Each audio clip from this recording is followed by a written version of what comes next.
നമസ്കാരം. മലയാളി വാർത്ത ഇൻസൈഡിലേക്ക് സ്വാഗതം. ഗാസ യുദ്ധം ഔദ്യോഗികമായി അവസാനിച്ചു. ഗാസ സമാധാന കരാറിൽ ഇസ്രയേലും ഹമാസും അമേരിക്ക ഉൾപ്പെടെ ഖത്തർ, ഈജിപ്ത്, തുർക്കി എന്നീ രാജ്യങ്ങളും ഒപ്പുവെച്ചതോടെയാണ് യുദ്ധത്തിന് ഔദ്യോഗികമായ അവസാനമായത്. വിവിധ രാഷ്ട്രങ്ങളുടെ തലവന്മാരും ഐക്യരാഷ്ട്രസഭാ സെക്രട്ടറി ജനറലും ഉൾപ്പെടെയുള്ളവർ സമാധാന ഉച്ചകോടിയിൽ പങ്കെടുക്കാൻ എത്തിയിരുന്നു. ഈജിപ്തിലെ ഷറം അൽ ഷെയ്ഖിൽ അമേരിക്കൻ പ്രസിഡന്റ് ഡൊണാൾഡ് ട്രംപിന്റെയും Egypt president Abdul Fattah al സിസിയുടെയും അധ്യക്ഷതയിലാണ് സമാധാന ഉച്ചകോടി നടന്നത്. ഇസ്രയേൽ പ്രധാനമന്ത്രി ബെഞ്ചമിൻ നെതന്യാഹു ഉച്ചകോടിയിൽ പങ്കെടുക്കാൻ എത്തിയിരുന്നില്ല.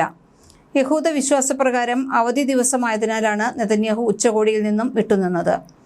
തങ്ങളെ മർദ്ദിക്കുകയും അപമാനിക്കുകയും ചെയ്തതായി ഇസ്രയേലി തടങ്കലിൽ നിന്ന് മോചിപ്പിച്ച പലസ്തീനികൾ പരാതി പറയുന്നു.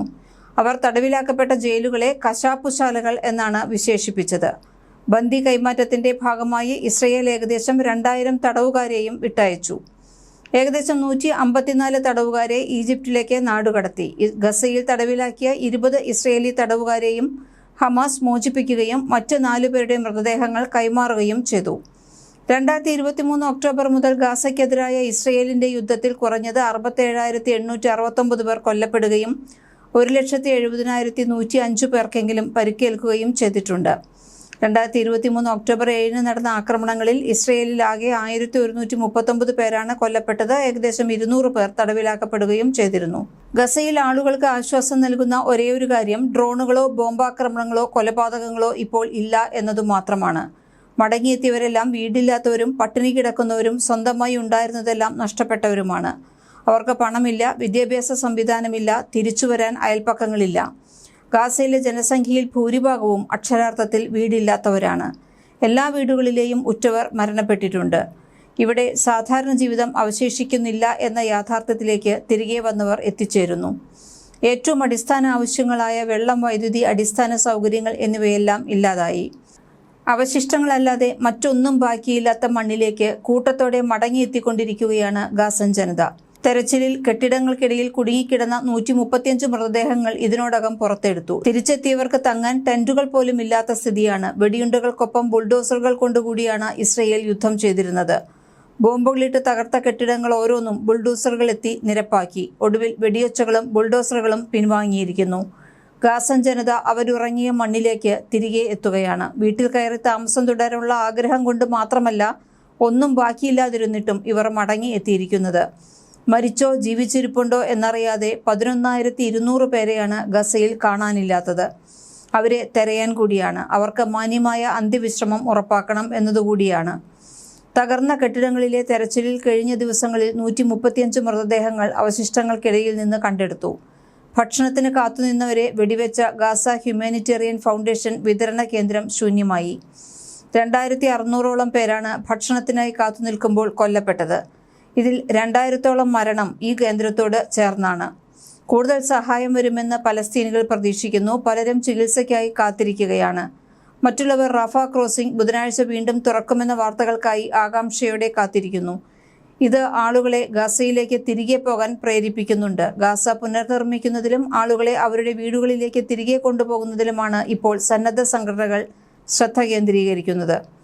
ഇസ്രയേൽ മോചിപ്പിക്കാത്ത പലസ്തീൻ തടവുകാരിൽ ഒരാളായ ഹുസാം അബു സഫിയയ്ക്ക് വേണ്ടിയുള്ള മുറവിളികളും ഉയരുന്നു. ദിവസേന ഇസ്രയേൽ നടത്തുന്ന ആക്രമണങ്ങളെക്കുറിച്ച് വീഡിയോയിലൂടെ ലോകത്തെ അറിയിക്കുകയും ആക്രമണം അവസാനിപ്പിക്കാൻ അന്താരാഷ്ട്ര ഇടപെടലിനായി അഭ്യർത്ഥിക്കുകയും ചെയ്ത ആളാണ് ഹുസാം അബു സഫിയ എന്ന ഗസയുടെ ഡോക്ടർ.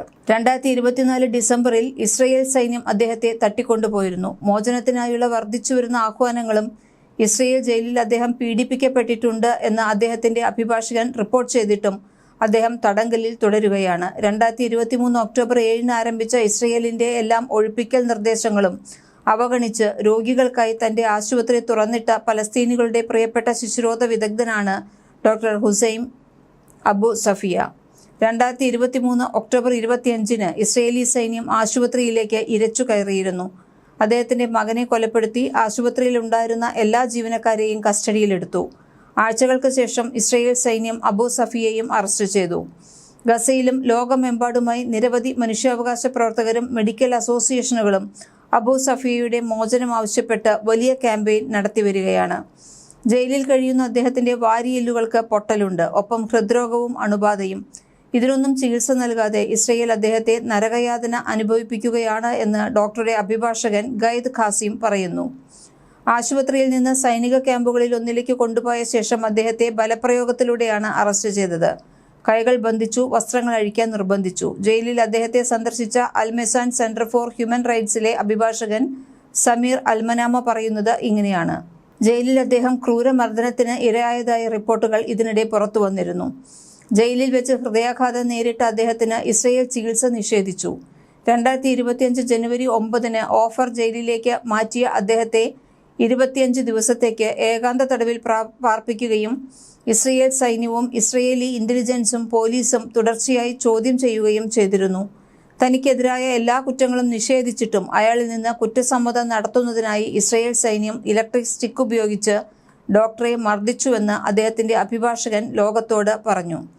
അബു സഫിയയുടെ അറസ്റ്റിന് നിയമപരമായ ഒരു ന്യായീകരണവുമില്ല. ഏത് ആരോപണത്തിനും തെളിവ് ആവശ്യമാണ്. തെളിവില്ലാത്തിടത്തോളം കാലം ഡോക്ടർ ഹുസാമിനെതിരെ ഒരു നടപടിയും എടുക്കാനാവില്ലെന്ന് അഭിഭാഷകർ പറയുമ്പോഴും ഇത്തരത്തിൽ കുറ്റം ചെയ്യാത്ത ആയിരക്കണക്കിന് മനുഷ്യരെ ശിക്ഷിക്കുന്ന ഇസ്രയേലിന്റെ നടപടിയെ ചോദ്യം ചെയ്യാൻ അന്താരാഷ്ട്ര സമൂഹം തയ്യാറാകുന്നില്ല. വടക്കൻ ഗാസയിലെ ഉപരോധത്തിനിടെ ആശുപത്രി വിട്ടുപോകണമെന്ന ഇസ്രയേൽ സൈനികരുടെ നിരന്തര ഭീഷണികൾ അവഗണിച്ച് പരിമിതമായ സാഹചര്യത്തിലും പരിക്കേറ്റ കുഞ്ഞുങ്ങളെ രക്ഷിക്കാൻ ശ്രമിച്ച വ്യക്തിയാണ് ഹുസാം അബു. ഗസയിൽ നിന്ന് ഇസ്രയേൽ സൈന്യം കസ്റ്റഡിയിലെടുത്ത് തടങ്കൽ പാളയത്തിലേക്കും സൈനിക ജയിലുകളിലേക്കും കൊണ്ടുപോയ 100 കണക്കിന് മെഡിക്കൽ പ്രൊഫഷണലുകളിൽ ഒരാൾ. ഇത്തരത്തിൽ ഇസ്രയേൽ പിടിച്ചുകൊണ്ടുപോയ ആയിരക്കണക്കിന് മനുഷ്യരെക്കുറിച്ച് പിന്നീട് ഒരു വിവരവും ലഭിച്ചിട്ടില്ല എന്നതും വസ്തുതയാണ്.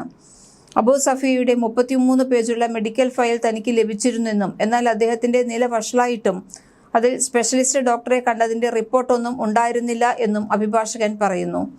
രഹസ്യ ഇന്റലിജൻസ് റിപ്പോർട്ടുകളുടെ അടിസ്ഥാനത്തിൽ എന്ന പേരിൽ കുറ്റം ചുമത്താതെയും ഓരോ 6 മാസത്തും പുതുക്കാവുന്നതുമായ തുറന്ന തടങ്കൽ അനുവദിക്കുന്ന നിയമപ്രകാരമാണ് അബു സഫിയയെ പോലുള്ള ആയിരക്കണക്കിന് ആളുകളെ തടവിലാക്കിയിരിക്കുന്നത്. നിയമവിരുദ്ധ പോരാട്ടത്തിനെതിരായ നടപടി എന്ന കുറ്റമാണ് ചുമത്തിയത്. ഈ നിയമപ്രകാരം യുദ്ധത്തടവുകാർക്ക് ലഭിക്കേണ്ട ഒരു സംരക്ഷണവും ഇവർക്ക് കിട്ടിയിട്ടില്ല. 2002 നടപ്പിലാക്കിയ ഈ നിയമം ഗസയിൽ നിന്നുള്ള പലസ്തീനികളെ വിചാരണ കൂടാതെ തടവിലാക്കാൻ വ്യാപകമായി ഉപയോഗിച്ചുവെന്ന് മനുഷ്യാവകാശ സംഘടനകളും വ്യക്തമാക്കിയിരുന്നു. അതേസമയം അഭിഭാഷകനെ അനുവദിക്കാതെ യുദ്ധാവസാനം വരെ അദ്ദേഹത്തിന്റെ തടങ്കൽ നീട്ടിയിട്ടുണ്ട് എന്ന വിവരവും ഇതിനിടെ പുറത്തു വന്നിരുന്നു. വെടിനിർത്തൽ കരാറിന്റെ ഭാഗമായി അബു സഫിയയെ മോചിപ്പിക്കുമോ എന്ന് വ്യക്തമായിട്ടില്ല. ഗസയിൽ ഹമാസ് തടവിലാക്കിയ ഇസ്രയേലികളെയും ഗസയിൽ തടവിലാക്കപ്പെട്ട പലസ്തീനികളെയുമാണ് വെടിനിർത്തൽ കരാറിൽ ഉൾപ്പെടുത്തിയിരിക്കുന്നത്. ഇവരിൽ ഭൂരിഭാഗവും കുറ്റമോ വിചാരണയോ ഇല്ലാതെയാണ് തടവിൽ കഴിഞ്ഞിരുന്നത്.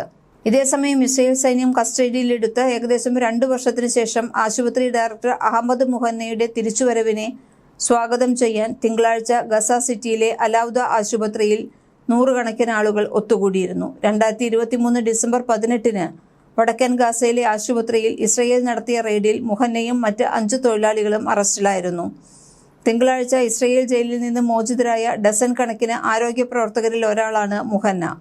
ഇതേസമയം 100-ലധികം പേർ ഇപ്പോഴും ജയിലിൽ തുടരുന്നുവെന്ന് health care workers watch report ചെയ്യുന്നു. ഇതേസമയം അധിനിവേശ വെസ്റ്റ് ബാങ്കിലുടനീളം രാത്രിയിൽ ഇസ്രയേൽ സൈന്യം നടത്തിയ റെയ്ഡുകളിൽ വെടിയുതിർക്കുകയും കുറഞ്ഞത് 2 പേർക്ക് പരിക്കേൽക്കുകയും ചെയ്തതായി വഫ വാർത്താ ഏജൻസി റിപ്പോർട്ട് ചെയ്തു.